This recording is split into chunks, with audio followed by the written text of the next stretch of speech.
I don't think that's right just because like minimum wage is like established for a reason.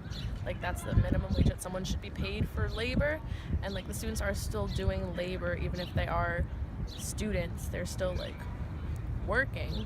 So I think regardless of like what you're doing or who you are, that still like makes you eligible to earn minimum wage.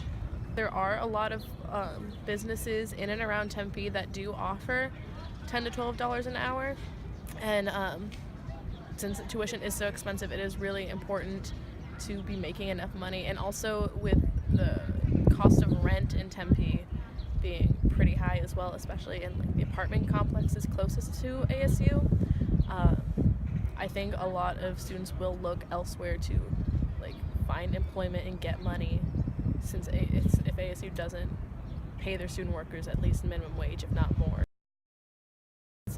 I mean, like, college is so expensive even for like state schools or like community college. It's still like you need to take out loans regardless if you're in state or not, unless your family is like really planned for it. So um, making sure you like earn enough money is important. And I don't remember where I saw it, but there's that like data that's floating around about like compares like minimum wage and college tuition between the 70s and today, and how like 40 years ago a student could conceivably like work and pay their own tuition, but nowadays with the tuition hikes and like the still very low minimum wage, it's not possible.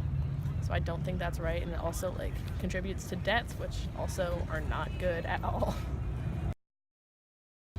I mean, I feel like obviously that's not really what they would like to be paid because, if you're going to be putting in the work, it should reflect at least to the federal minimum wage standards.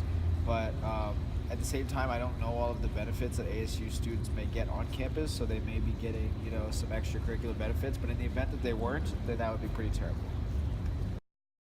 I feel like it may turn some people away from the idea of working on campus. I think the whole idea of working on campus is the convenience factor of working right where you're doing school, so you don't have to commute and stuff like that, especially for a lot of kids that don't have cars when they're at university. But the lower wages may turn them off of working on campus versus working maybe like a bike ride off